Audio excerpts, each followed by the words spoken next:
Olá, alunos, tudo bem? Vamos para mais uma aulinha de Química E, Química Frente E, aula 8 agora. Vamos falar um pouquinho mais sobre a radioatividade e suas famílias radioativas. Pessoal, antes de mais nada, essa é uma aula de desintegrações e transmutações radioativas. Vamos ver mais ou menos o que é isso. Bom, séries ou famílias radioativas. Funciona o seguinte, ó. Vocês já viram que um átomo ele pode emitir partículas para adquirir a estabilidade. Então vamos ver alguns detalhezinhos importantes aqui. Primeiro, um átomo A, chamado de átomo pai, ele emite partículas que podem ser alfa, beta ou ainda ondas eletromagnéticas gama, se transforma num átomo filho. Só que esse átomo filho, ele pode ou não ser estável. Caso esse átomo filho não ser estável, ele continua suas emissões radioativas, se transforma num átomo C, e aí, após várias emissões, ele se transforma num átomo estável. Vamos recapitular um detalhe. O átomo pai emite partículas, transforma-se num átomo filho. O átomo filho pode emitir mais partículas e ainda se transformar num átomo C. Este átomo C pode, por sucessivas emissões, se transformar num átomo X, que é um átomo estável. Vamos ver isso na prática como funciona. Por exemplo, vamos pegar a família radioativa, por exemplo, famílias radioativas naturais. Vamos pegar o urânio, que é um elemento encontrado na natureza. O urânio 238, nós vamos falar bastante do urânio 238 e algum detalhezinho do urânio 235. O urânio 235 será utilizado nas próximas aulas lá para geração de energia. Vamos pegar um foco aqui que é o urânio 238. O urânio 238, eu chamo de urânio 238 porque existe o isótopo 235 e o 238 de forma geral. Existem outros isótopos. Vamos pegar apenas dois. O urânio 238, ele tem massa 238, número atômico 92, ele emite 8 partículas alfa, emite 6 partículas beta e se transforma num átomo estável. 206,82, que é um átomo de chumbo. Então vamos pegar aqui a ideia principal. O átomo pai, que é o urânio, ele emite partículas, se transforma num átomo filho, que emite partículas, se transforma num átomo C, que após várias emissões se transforma num átomo X, que é um átomo estável. O urânio emite 8 alfas, ele emite 6 partículas beta, se transforma num átomo X, que é o átomo estável de chumbo. Essa é a ideia de uma família radioativa. Por exemplo, pegamos o isótopo do urânio 235, essa é a série do actínio, né, a série natural. Urânio 235, número atômico 92, são isótopos, mesmo número de prótons. Ele emite 7 partículas alfa, não mais 8 como o urânio 238, eles são diferentes, né? O núcleo deles tem número de nêutrons diferentes. E automaticamente ele emite 4 partículas beta e se transforma num átomo estável, que é o átomo de chumbo 207,82. Olha aqui, ó, forma átomos estáveis. São átomos, são isótopos também, né? Mesmo número de prótons e tal. Vamos pegar a ideia. O átomo de urânio A, que é o átomo do urânio 235, um átomo pai, emite partículas, se transforma no átomo filho, que emite partículas, se transforma no átomo C, que após várias emissões se transforma no átomo X estável. O X estável seria o átomo de chumbo. Este é o átomo X estável. Aqui nós temos um gráfico que mostra exatamente esses decaimentos, aí, algumas curiosidades da série do urânio 238. Eu peguei essas 8 partículas alfa, essas 6 partículas beta e coloquei aqui num gráfico. Claro, né, que eu simplifiquei o meu gráfico, ali na sua apostila, nós temos todos os átomos produzidos, com o seu número de massa, com o seu número atômico, tudo tranquilo. Mas aqui eu vou pegar a ideia clássica, né? Vou pegar um esboço desse gráfico que tem na sua apostila, acompanhe lá, por gentileza, que nós temos a massa em função do número atômico. Tudo bem? Começamos com o átomo pai, o átomo de urânio 238. Gente, olha só, o urânio 238 ele emite uma alfa. Cada decaimento desse em diagonal é uma alfa. Então vamos contar aqui, ó. 1, 2, 3, 4, 5, 6, 7, 8 partículas alfa. Falamos lá que eram 8 alfas. E cada decaimento desse aqui que está pintado em rosa é um decaimento beta. Então vamos lá. 1, 2, 3, 4, 5, 6 decaimentos beta. Então veja, o urânio, o átomo pai se transforma através da emissão de uma partícula alfa em um átomo filho B, que é um átomo de tório. Aí o tório, por 2 sucessivas emissões beta, se transforma num outro átomo, que por sucessivas 5 emissões alfa se transforma num outro elemento, que por sucessivas 2 emissões, que pode ser 2 emissões beta ou apenas uma, depende, eu tenho um caminho alternativo aqui, aí eu vou se transformar num outro elemento que emite mais uma alfa, outro elemento, mais 2 betas e assim sucessivamente, até eu chegar onde? No átomo de chumbo 206 com o número atômico 82. Saímos do urânio, chegamos através de 8 alfas e 6 betas no átomo de chumbo. Esse é apenas um esboço para o urânio 238. Vou pegar na série do actínio, que é o urânio 235, você percebe que isso aqui teria um outro comportamento. Nós não teríamos 6 alfas, teríamos, aliás, 8 alfas, né? Nós teríamos apenas 7 alfas. E aqui nós temos 6 betas, aqui são 4 betas. Então veja, o urânio, por exemplo, esse urânio 238, 92, para se transformar no tório, ele demora aproximadamente de 4,5 a 4,6, dependendo da literatura adotada, aproximadamente 4,5 ou 4,6 bilhões de anos para que eu chegue no tório. Tá? Então, se você fosse pegar mais ou menos hoje, nós temos aí metade dos átomos de urânio radioativos hoje no mundo emitindo partículas. A outra metade, porque a Terra tem aproximadamente 4,5 bilhões de anos. Então, nós temos ainda metade dos átomos de urânio, desde a origem do planeta até agora, nós temos ainda metade dos átomos de urânio praticamente emitindo partículas mundão afora. Então, funciona assim. Esse é só um esboço do que acontece lá. Agora vamos recapitular alguns detalhezinhos que nós já falamos na aula número 7. Transmutações artificiais. É aqui que nós fazemos os elementos artificiais. Por isso nós falamos de desintegração natural, e agora vamos falar das transmutações artificiais. Funciona assim, recapitulando. Um átomo emite partícula alfa e se transforma num átomo filho Y. Gente, não esqueçam de um detalhe. A massa, olha aqui, ó, a massa A, partícula alfa 4, então a massa do átomo Y é a massa A menos 4. Lembra-se? Primeira lei da radioatividade. O emissor de partículas alfa, ele diminui a sua massa em 4 unidades. Não esqueçam disso, por gentileza, isso é fundamental.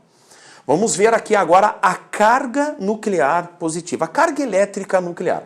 A carga elétrica nuclear aqui, vamos supor, eu tenho um átomo que tem número atômico Z. Quando ele emite uma alfa, essa carga Z vai ter 2 unidades a menos. Por quê? A emissão de uma alfa diminui a massa em 4 unidades e a carga elétrica nuclear aqui em 2 unidades. Tudo bem? Então nós temos tanto a conservação dessa massa quanto a conservação dessa carga elétrica nuclear. Tudo bem? Isso é a emissão de uma partícula alfa, primeira lei da radioatividade, assim nós falamos na aula 7. Lembrando que se você emitir uma partícula beta, a massa é a mesma e o número atômico aumenta em 1 unidade. Essa é a segunda lei da radioatividade. Pessoal, vamos pegar alguns fatores importantes aqui. Primeiro fator importante começa na data de 1919. Gente, em 1919, Ernest Rutherford, brincando de novo com partículas alfa, nós temos aí uma vasta história do Rutherford. 1898 ele descobriu a partícula alfa. 1911 ele bombardeou uma fina partícula de ouro com partículas alfa. Em 1919 nós temos aí praticamente o primeiro elemento artificial sendo produzido. O que Ernest Rutherford fez? Pessoal, agora toda a atenção é possível. Átomo de nitrogênio, Rutherford pegou um recipiente que continha nitrogênio, bombardeou, atenção, emissão é depois da flecha, bombardeamento é antes da flecha. De novo, emissão depois da flecha, bombardeamento antes da flecha. Isso é uma transmutação nuclear. Ele pegou o nitrogênio e bombardeou com partículas alfa que vinham do átomo de polônio lá descoberto por Marie Curie. Diga-se de passagem, Marie Curie, ela descobriu o átomo de polônio através do refino de minerais de urânio. Mas enfim, átomo de polônio emite alfa. Ele bombardeou nitrogênio com partícula alfa. Olha o que aconteceu aqui agora. Passado um certo tempo, ele descobriu o átomo de oxigênio. Então veja, eu tinha nitrogênio, bombardeei com partículas alfa e produzi oxigênio. Agora olha só, além do oxigênio, nós temos aqui a emissão de um próton. Vamos ver a soma das massas. 14 mais 4, total 18. 17 mais 1, total 18. O somatório da massa antes igual ao somatório da massa depois. Conserva-se a massa. Vamos ver a soma da carga elétrica nuclear. 7 mais 2 dá 9. 8 mais 1 dá 9. Tá vendo, gente? Então, olha só. Temos a conservação da massa e a conservação da carga elétrica nuclear. Lembrando, emissão depois da flecha. Bombardeamento é antes da flecha. Então, Rutherford, em 1919, pegou átomos de nitrogênio, bombardeou com partícula alfa e descobriu que após um certo tempo tinha átomos de oxigênio lá. Foi a primeira transmutação nuclear da história, tá? Um dos primeiros relatos de transmutação nuclear da história. Lembrando que este P é chamado de próton, é uma partícula. Tudo bem? Então nós falamos de alfa, beta, falamos aí da radiação eletromagnética gama. Aqui nós temos próton. Lembra que eu falei na aula 7 para vocês de James Chadwick em 32? Falamos dos fenômenos, o conceito, falamos de James Chadwick. Na aula 8, James Chadwick agora em 1932 descobriu o nêutron. Como ele descobriu o nêutron? Já sabendo que Rutherford tinha feito a primeira transmutação nuclear, em 1932, James Chadwick pegou átomos de berílio, bombardeou, atenção, bombardeamento é antes da flecha, vou repetir pela terceira vez. Bombardeou com partículas alfa e produziu um átomo de carbono. Então vamos acompanhar o raciocínio. Berílio bombardeado com partícula alfa produz átomos de carbono e mais um nêutron. Aqui foi a descoberta do nêutron. Vamos olhar a massa. 9 com mais 4, 13. 12 mais 1, 13. Então, há a conservação da massa. A massa antes igual a massa depois. Vamos ver agora o somatório da carga elétrica nuclear. 4 mais 2, 6. 6 mais 0, 6. Automaticamente, nós temos a conservação da massa e a conservação da carga elétrica nuclear. Pessoal, antes de mais nada, vamos tomar algum devido cuidado. Primeiro, átomos de berílio bombardeados com alfa produzem carbono e o nêutron. Esse foi a descoberta do nêutron. Através dessa descoberta do nêutron, foi proposto a ideia de isótopos. Por quê? Qual é a diferença entre um átomo e outro com o mesmo número de prótons? O número de nêutrons do núcleo. Aí os cientistas conseguiram propor a ideia dos isótopos. O que muda? O número de nêutrons. Obviamente vai mudar a massa. Tudo bem? Em 1933, os Julie Curie, o Julie porque é Irene e o Friedrich Julie Curie, eles pegaram um átomo de boro, massa 10, número atômico 5, bombardearam antes da flecha, bombardeamento, lembrando, com partículas alfa 4,2, produziram um átomo de nitrogênio 13 e mais um nêutron. Então veja, em 1933, praticamente um ano depois, aí nós temos a produção de nitrogênio 13, que é um isótopo do nitrogênio, através do bombardeamento de boro com partículas alfa. Mas um detalhe que vale a pena ressaltar, o átomo de nitrogênio 13 ele é muito instável. Gente, em 10 minutos ele se decompõe em carbono. Porque ele é um átomo instável. Existe uma relação que não é ótima entre o número de nêutrons e o número de prótons. Logo, ele é um emissor de pósitron. Vamos entender o raciocínio. O nitrogênio 13, 7... em 10 minutos, ele se decompõe produzindo um pósitron. Pósitron é chamado de antielétron. Ele tem a mesma massa de um elétron, porém uma carga positiva. Então, pósitron ou antielétron é praticamente um elétron com uma carga positiva. É a mesma massa. E produz carbono 13. De novo, né? 13. 13 mais 0, 13, 7, 6 mais 1, 7. Então nós temos o somatório da massa antes igual ao somatório da massa depois. Então nós conservamos a massa. Automaticamente nós temos aqui também o somatório das cargas elétricas nucleares antes e depois é exatamente o mesmo. Tudo bem? Então essa é a ideia clássica que nós temos aqui aí das transmutações nucleares. Só lembrando que nós temos os cisurânicos e os transurânicos. Os cisurânicos são elementos que nós temos um número atômico atômico antes de 92 do urânio. São apenas 4 na tabela periódica.